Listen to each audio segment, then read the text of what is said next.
The call came just before sunrise. Emma Carter, a dedicated family doctor in a quiet town, was asked to visit an elderly billionaire who had refused treatment from every specialist sent to his mansion. Rumors claimed he was stubborn, impossible to satisfy, and trusted no one. Most doctors stayed only a few minutes before leaving in frustration. Emma accepted without hesitation. She believed every patient deserved care, regardless of wealth or reputation. When she arrived at the massive estate, luxury cars filled the driveway, but the atmosphere inside felt strangely cold. Staff members whispered as they escorted her through long hallways decorated with priceless artwork. At the end of the corridor sat Victor Langston, the aging business tycoon. He barely looked up before saying, "Another doctor?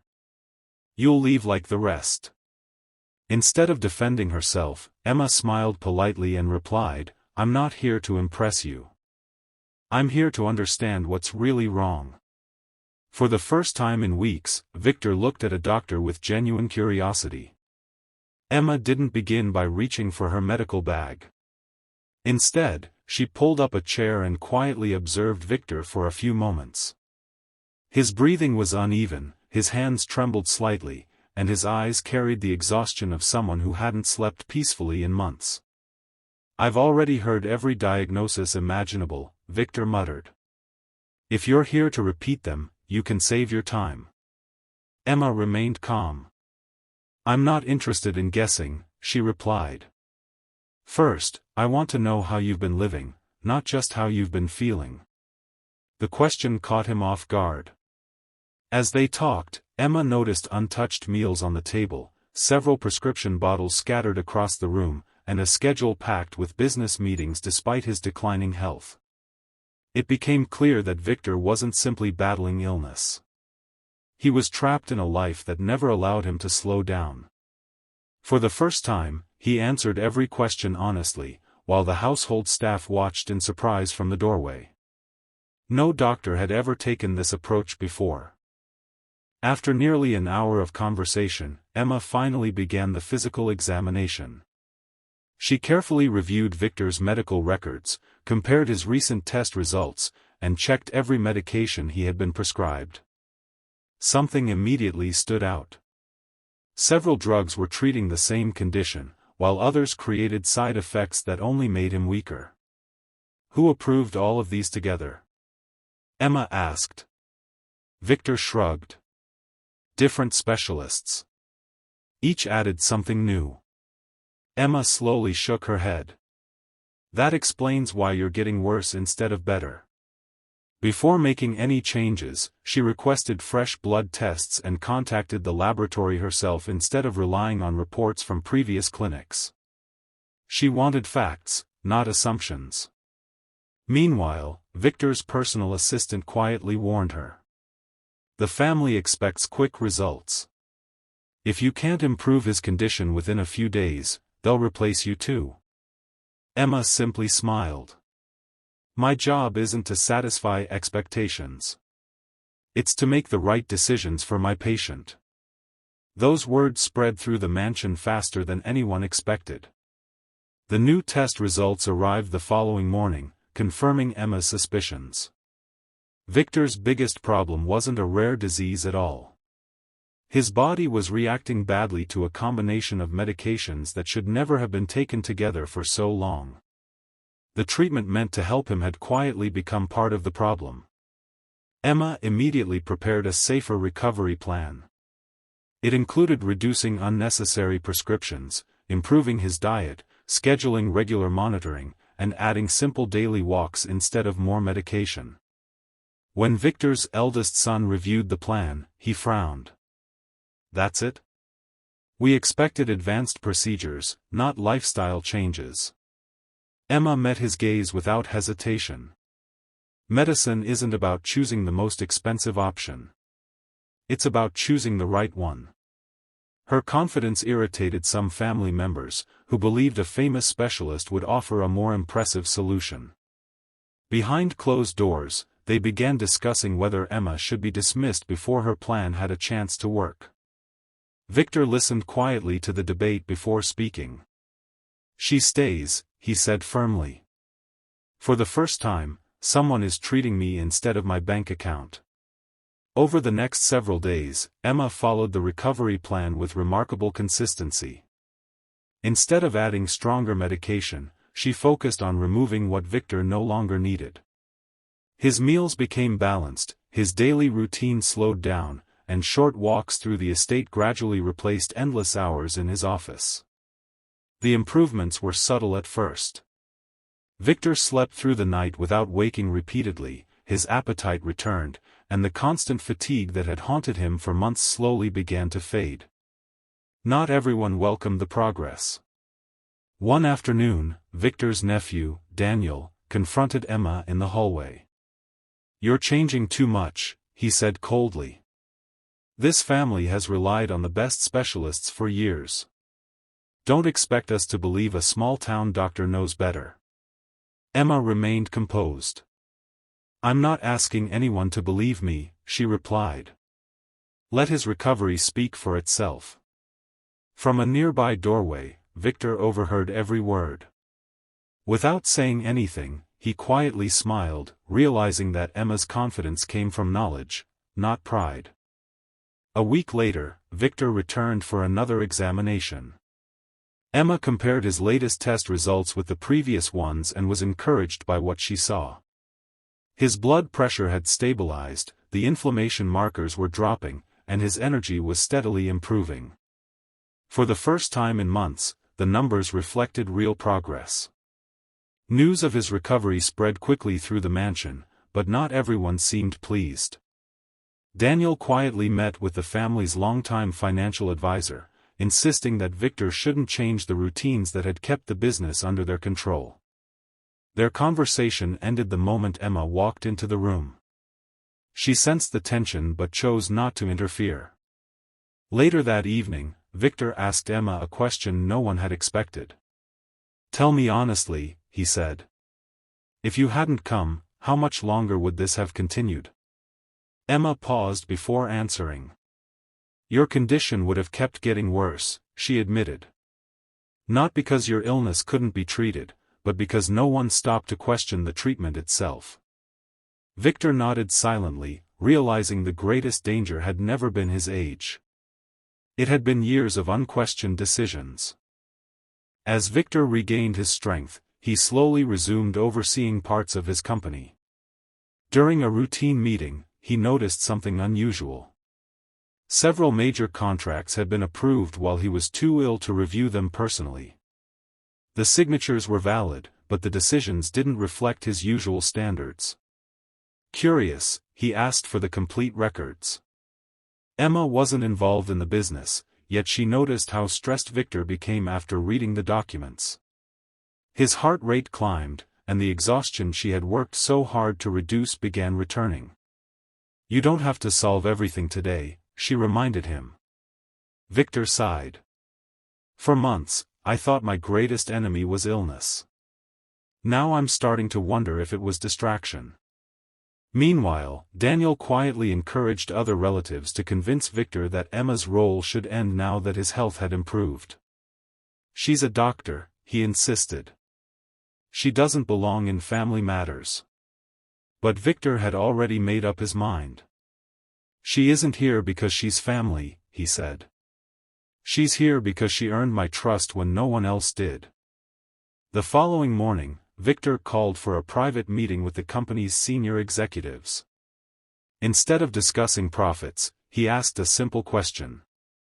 "Who approved these contracts while I was unable to review them?" The room fell silent. One executive blamed tight deadlines. Another claimed the decisions had already been discussed months earlier. Their explanation sounded polished, but none fully answered Victor's question. After the meeting, Emma found him staring out the window. "You're pushing yourself too hard," she said gently. Victor nodded. "I spent years building this company. Now I don't know who I can trust." Emma replied, "Then don't rush your decisions. Trust isn't rebuilt in a single day." Later that afternoon, Victor quietly hired an independent auditing firm to examine every major agreement signed during his illness. He told no one except his longtime attorney. Meanwhile, Daniel noticed unusual requests for financial records and immediately grew uneasy. If the auditors uncovered the truth, several hidden transactions could finally come to light. For the first time, he realized Emma's arrival had changed far more than Victor's health. It had started exposing secrets no one expected to face. The auditors arrived quietly 2 days later, presenting themselves as routine consultants. Most employees paid little attention, unaware that every invoice, contract, and approval signed during Victor's illness was now being reviewed in detail. Daniel tried to remain calm, but he couldn't hide his growing concern. He instructed several managers to organize old files before the auditors reached them. Unfortunately for him, the independent investigators had already secured digital backups directly from the company's servers. Meanwhile, Emma focused entirely on Victor's recovery. His strength continued improving, yet she noticed something else. Whenever business discussions involved Daniel, Victor's stress levels rose almost immediately. "You need rest," Emma reminded him. "I'll rest," Victor replied quietly, "after I know the truth." That evening, the lead auditor requested an urgent private meeting. Several financial records contained unexplained transfers worth millions of dollars, all approved while Victor had been too sick to oversee the company himself. For the first time, Victor realized his illness may have been the opportunity someone else had been waiting for. Victor listened carefully as the lead auditor laid several documents across the table. Large payments had been approved to companies that existed only on paper. The money had disappeared through a chain of shell businesses, leaving almost no trace. "Who authorized these?" Victor asked. "Most approvals carry delegated signatures," the auditor replied. "But the pattern suggests someone inside the company coordinated everything while you were unable to supervise." Victor's expression hardened. Outside the office, Daniel noticed the closed-door meeting and immediately sensed trouble. He quietly called one of his associates, urging him to destroy old records stored at an off-site warehouse before investigators reached them. Unaware of the conversation, Emma completed Victor's routine checkup. His health remained stable, but she warned him not to let anger undo the progress they had achieved. "The truth matters," she said, "but so does your recovery." Victor nodded. "This time, I'll handle both." As night fell, the auditors informed Victor that they had already secured copies of the missing records. Even if someone tried to erase the evidence now, the investigation would continue. Daniel's window to cover his tracks had finally begun to close. The next morning, Victor summoned Daniel to his private office. No accusations were made. Instead, Victor calmly placed a folder on the desk and asked, "Would you like to explain these transactions before someone else does?" Daniel barely glanced at the papers before forcing a smile. "There must be some mistake. The finance department handled those accounts." Victor watched him closely. Years of business had taught him that nervous excuses often revealed more than honest answers. Outside the office, the auditors continued their investigation. They traced several suspicious payments to companies linked through hidden ownership records. The evidence was becoming impossible to dismiss. Meanwhile, Emma noticed Victor's blood pressure rising again after the meeting. "You expected the truth to be difficult," she reminded him. "Don't let it cost you the health you've worked so hard to regain." Victor took a slow breath and nodded. "I won't," he said. "This time, I'll let the evidence speak." Later that evening, the auditors uncovered another critical document, one that directly connected a trusted executive to the missing millions. The investigation had just reached its turning point. The following afternoon, the auditors requested an emergency meeting with Victor and his attorney. A newly recovered email archive revealed that several fake consulting agreements had been approved using internal authority while Victor was receiving treatment. The signatures were legal, but the payments had no legitimate purpose. Daniel insisted the documents had been misunderstood. Those were strategic investments, he argued. Every decision benefited the company. The lead auditor calmly slid another file across the table. Then perhaps you can explain why every payment ended in accounts controlled by the same network of businesses. The room fell silent. Meanwhile, Emma encouraged Victor to avoid the meeting until the discussion ended, but he chose to stay. I spent months believing my greatest battle was against illness, he said quietly. Now I see the harder fight is protecting everything I built. As the evidence continued to grow, Victor's attorney recommended freezing several corporate accounts immediately. Within hours, financial restrictions were put in place, preventing any more suspicious transfers. Daniel realized the investigation was no longer based on suspicion, it was rapidly becoming a legal case. By the end of the week, the investigation had expanded beyond the company's headquarters. Auditors began reviewing bank records, vendor contracts, and years of financial activity. Every new discovery pointed toward the same carefully organized scheme. Victor sat quietly as the lead investigator summarized the findings. This wasn't a single mistake, he explained. It was a pattern that continued while you were too ill to notice. Daniel tried one final defense. He claimed every decision had been made to protect the company during Victor's absence and insisted that unusual transactions were part of normal business operations. The evidence told a different story. Meanwhile, Emma focused on keeping Victor healthy through the growing pressure. She reminded him to take breaks, follow his treatment plan, and avoid letting stress control his recovery. "You've already survived one battle," she said. "Don't lose yourself fighting the next." Victor smiled faintly. "I won't," he replied. "This time, I'm stronger, and I'm finally seeing the people around me for who they really are." As the investigation moved forward, federal authorities were quietly informed. What had started as an internal audit was now attracting the attention of financial crime investigators. The evidence was considered too significant to ignore. Victor approved full cooperation without hesitation.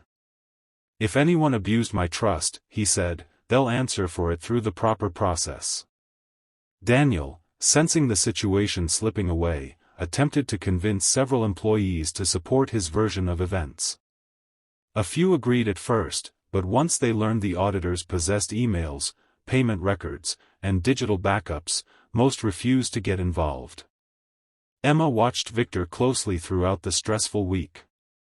Although his recovery continued, she reminded him that justice often required patience. "You don't have to solve everything overnight," she told him. "The facts are already doing the work." That evening, investigators uncovered another key detail. One of the shell companies receiving millions had been secretly managed by someone connected directly to Daniel. The discovery removed the last major doubt. The case was no longer built on suspicion, it was backed by clear evidence that would soon reach the courtroom. The investigation reached a critical stage when authorities interviewed senior employees one by one. Many who had remained silent for months finally began telling the truth. Some admitted they had questioned unusual payments but were warned not to interfere with Daniel's decisions. Their statements matched the financial records almost perfectly. Victor listened without interrupting. Every confession confirmed how deeply trust had been abused while he was too ill to notice. Later that afternoon, Daniel requested a private meeting. "I can explain everything," he insisted. "Some decisions may have looked suspicious, but they were made to protect the company."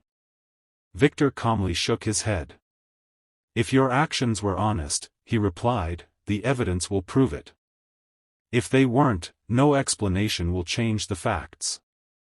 Meanwhile, Emma reminded Victor that the stress of the investigation shouldn't undo months of recovery. "You've regained your health for a reason," she said. "Don't sacrifice it now." As Daniel left the mansion, investigators quietly arrived with another warrant. This time, they were authorized to seize additional financial records and electronic devices. The search was about to uncover evidence no one had expected to survive. The search lasted for hours. Investigators carefully examined office computers, archived files, and encrypted storage devices collected from multiple locations. By evening, forensic specialists had recovered deleted emails and financial spreadsheets that someone had tried to erase months earlier. The newly restored records painted a clear picture. Money had been routed through several fake consulting firms before returning to accounts connected to Daniel's closest associates. The scheme had been carefully planned, but it hadn't been flawless. When Victor reviewed the report, he closed the folder without saying a word. "I trusted the wrong people," he admitted quietly.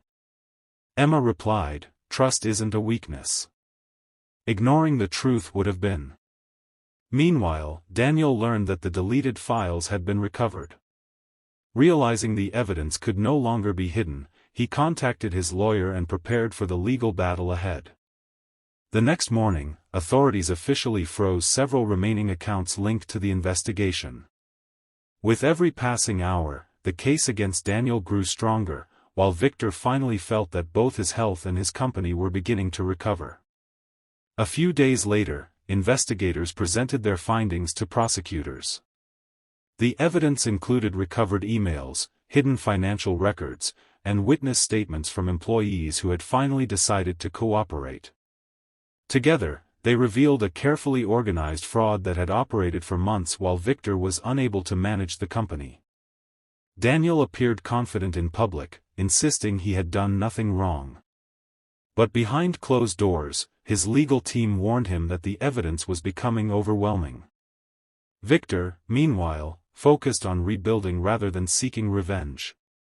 "I've already lost enough time," he told Emma. "Now I want to protect what remains." Emma smiled. "That's the difference between anger and wisdom." Following the auditor's recommendations, Victor appointed an independent management committee to oversee company finances until the investigation ended. Every major transaction would now require multiple approvals, making it nearly impossible for one person to misuse company funds again. For the first time in months, employees felt hope returning. The company wasn't just exposing past mistakes, it was building safeguards to prevent them from ever happening again. Several weeks later, the case finally reached the courtroom. Reporters gathered outside, eager to witness the trial involving one of the country's most respected business leaders and the fraud that had nearly destroyed his company. Inside, prosecutors presented a clear timeline of the missing funds. They showed financial records, recovered emails, and testimony from employees who admitted they had followed Daniel's instructions out of fear of losing their jobs. Daniel's lawyers argued that the transactions were legitimate business decisions made during a difficult period. But each claim was challenged by documented evidence collected during the investigation. Victor was asked to testify. Instead of speaking with anger, he simply described how illness had left him unable to supervise the company and how trust had been exploited during that time. After the hearing, Emma met him outside the courthouse. "You handled that with remarkable calm," she said. Victor smiled. "Justice isn't about revenge. It's about making sure the truth is finally heard." As the trial continued, it became clear that the final verdict would decide far more than Daniel's future, it would determine the future reputation of the entire company. After weeks of testimony, the prosecution introduced its strongest evidence yet. Digital forensic experts demonstrated how deleted financial records had been recovered and matched them to bank transfers, internal approvals, and witness statements. Together, the documents formed a timeline that was difficult to dispute. Daniel's defense made one final attempt to shift the blame onto lower-level employees, claiming they had acted without his knowledge. But several former managers testified that every major decision ultimately required Daniel's approval. The courtroom grew silent as the judge reviewed the evidence. Meanwhile, Victor sat calmly beside Emma. Months earlier, he had entered her care exhausted, frustrated, and uncertain about his future. Now, despite everything that had happened, he looked healthier than he had in years. Emma quietly whispered, "No matter today's outcome, you've already taken back control of your life." Victor nodded. "You're right," he replied. "The company can recover. My health has recovered. Now it's time for the truth to finish its work." Everyone waited as the judge prepared to announce the court's decision. When the courtroom reconvened, everyone stood as the judge entered to deliver the verdict. After reviewing months of evidence, witness testimony, and financial records, the court concluded that the fraud had been deliberate and carefully organized. Daniel was found responsible for orchestrating the scheme and was held legally accountable for the losses caused to the company. Several associates who had knowingly participated also faced separate legal proceedings. No one in the courtroom celebrated. Victor simply closed his eyes for a moment, relieved that the truth had finally been recognized. The burden he had carried since his illness began seemed to lift all at once. Outside the courthouse, reporters surrounded him, asking whether he felt victorious. Victor answered calmly, "This was never about winning. It was about protecting the company and ensuring no one could betray that trust again." Emma stood quietly nearby, smiling with satisfaction. Her role had begun as a doctor's visit, yet it had helped uncover far more than a medical problem. As they left together, Victor knew the hardest chapter was finally over, but rebuilding the company's future was only just beginning. Although the trial had ended, Victor knew restoring the company's reputation would take much longer. Clients, investors, and employees needed proof that meaningful changes were being made, not just promises. His first decision was to appoint a completely independent board to review company policies. Every major contract would now require multiple approvals, regular audits, and full financial transparency. The system that had once relied on blind trust would now rely on accountability. Some executives resisted the changes, arguing that the new procedures would slow business growth. Victor disagreed. "If honesty takes a little longer," he said, "it's still faster than recovering from corruption." Emma watched the transformation with quiet satisfaction. Her responsibility as Victor's physician was nearly complete, yet she was pleased to see that his greatest recovery wasn't only physical. He had regained confidence, clear judgment, and the courage to lead again. For the first time in years, employees noticed a different atmosphere inside the company. Fear was slowly disappearing, replaced by openness and responsibility. The organization was finally beginning to heal from the inside out. With the company back on stable ground, Victor turned his attention to the people who had remained loyal during the crisis. Employees who had raised concerns but were ignored were publicly recognized for their honesty. Instead of rewarding silence, the company began rewarding integrity. He also created an anonymous reporting system so staff could report suspicious activity without fearing retaliation. Independent compliance officers were given full authority to investigate every credible concern. During one board meeting, an executive questioned whether such strict oversight was really necessary. Victor answered without hesitation. "We lost millions because people were afraid to speak. I'd rather answer difficult questions today than face another disaster tomorrow." Emma attended one of Victor's final medical checkups shortly afterward. His latest results were the strongest they had been in years. More importantly, the constant stress that had once overshadowed his life was finally fading. As she prepared to leave, Victor thanked her sincerely. "You came here to treat my health," he said. "You ended up helping me save much more than that." Before stepping away from daily operations, Victor made one final announcement to the entire company. Every employee gathered in the main conference hall, expecting another business update. Instead, Victor spoke about trust, responsibility, and the lessons learned from the past year. For too long, he said, we measured success only by profits. From today forward, we'll measure it by integrity as well. The room erupted in applause. Later that afternoon, Victor privately thanked the independent auditors whose careful work had uncovered the truth. Without their persistence, the fraud might never have been exposed. Emma prepared for her return home, believing her role had finally ended. Before leaving, Victor handed her a sealed envelope. Inside wasn't a business proposal or a large check. It was a handwritten letter expressing his gratitude for treating him with honesty when everyone else focused only on his wealth. Emma smiled as she folded the letter. Sometimes, the greatest reward wasn't money or recognition. It was knowing that compassion and integrity could change a person's life in ways no prescription ever could. Months later, the company released its annual report. Despite the financial losses caused by the fraud, the organization had regained the confidence of investors and business partners. Transparency and accountability had restored the trust that money alone never could. Victor gradually stepped back from daily management, allowing a new leadership team to guide the company under the stronger policies he had introduced. He no longer measured success by endless meetings or larger profits. Good health and peace of mind had become his greatest achievements.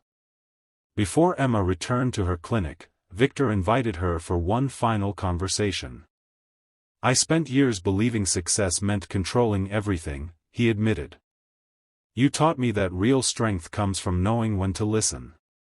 Emma smiled warmly. I only asked the questions others overlooked. As they shook hands, both understood their journey had changed them. Victor had regained not only his health but also his purpose, while Emma left knowing that one doctor's compassion had transformed an entire company, and reminded everyone that honesty and courage can leave a legacy far greater than wealth. A year later, Victor visited Emma's small medical clinic without an appointment. There were no reporters, no executives, and no security team, just an old man who wanted to say thank you. He looked healthier than ever and carried only a simple gift, a framed note with the words that had changed his life. The right care begins with listening. Victor smiled and said, every specialist tried to treat my illness. You were the first person who treated me. Emma laughed softly. Sometimes the answer isn't hidden in expensive medicine. It's hidden in the questions no one thinks to ask. Before leaving, Victor quietly announced that he had established a healthcare foundation to support rural clinics and provide medical care for families who couldn't afford it. He insisted the program remain focused on patients rather than publicity. As he walked out of the clinic, Emma watched him disappear into the sunlight, knowing their meeting had changed far more than one life. Some people build fortunes that are eventually forgotten. Others build trust, compassion, and integrity that continue inspiring people long after they are gone. That was the legacy Victor chose to leave behind.